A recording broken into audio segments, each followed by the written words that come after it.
I do want to support my colleague, the Honourable Daniel Mookhey, for bringing this motion today, and I think it's a very important motion because, again, in the absence of the government making itself accountable, it is incumbent on this House to make sure ministers are accountable when they won't take responsibility. The complete and utter mismanagement of the New South Wales Workers' Compensation Scheme by the Treasurer and the Board of icare is unacceptable. Injured workers deserve better than this, and so do the people of New South Wales. The Treasurer finally acknowledged yesterday that the buck stops with him as the responsible minister. I echo the response of Labor's leader Jody Mackay that it is time for the Treasurer to go.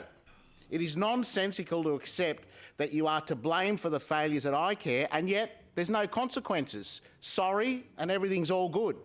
It is intolerable that the Treasurer has spent 5 weeks making blanket denials and then has expressed that after making mistakes in public life that you can accept them, apologise and move on.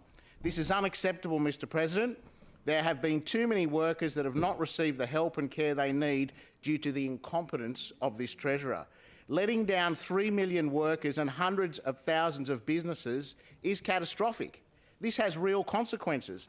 Residents across our state cannot depend or have confidence that the Treasurer can manage our economic recovery in unprecedented times. The people of New South Wales cannot trust the Treasurer to carry out his ministerial duties. He must be sacked. Under the Honourable Dominic Perrottet's management, documents clearly demonstrate that icare underpaid 52,000 injured workers, up to $80 million, Mr President. These injured workers have been outrageously betrayed. The Honourable Dominic Perrottet established icare as the Minister for Finance, and when he became Treasurer, he retained the agency within the Treasury cluster.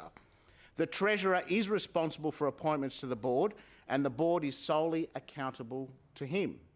The catastrophic events that have taken place under his stewardship are his responsibility. There is no escaping this for the Treasurer. The Treasurer's mismanagement even disgracefully extended to his own office.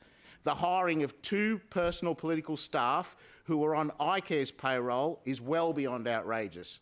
Money for injured and sick workers should never have been funding staff for the Treasurer's own political advice and work.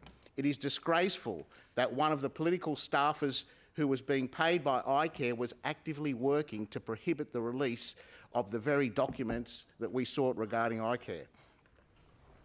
Mr President, it's disgraceful that the Treasurer has a political staffer actually trying to conceal documents that were in the public interest to be disclosed and needed for injured workers. It is also shameful that the former US Republican operative, whilst he was being paid by icare, was part of a $50,000 government trade delegation to America. I won't regurgitate some of the litany of mismanagement that's already been canvassed in this debate, Mr President, except to say this. This is not something that has happened at the 11th hour. We've known about the mismanagement and maladministration of icare for years. When I was an organiser at the ETU, Mr President, I would see firsthand the fallout of this maladministration. Back in 2015, I started getting floods of calls from our members who were telling me that there'd been an arbitrary decision made that if your impairment was deemed to be 20% or under, your claims would cease after 5 years. Just like that. 2 years following that, no medical expenses.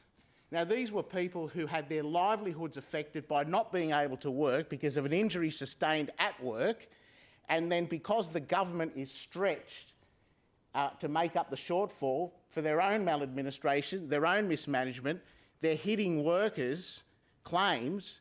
It's bad enough that they can't sustain themselves and earn an income because they're injured, but then when they're supposed to be getting paid fair compensation by those pre-injury average earnings, the government says, well, sorry, we've stuffed this up, the scheme's struggling, we're financially mismanaging it, you're going to pay by not getting your claims. It's disgraceful, and the idea that a Minister of the Crown who is in a privileged position has an army and a department to get these things right, wouldn't take responsibility, is disgraceful, and it's incumbent on an upper house to keep them accountable if the Premier won't.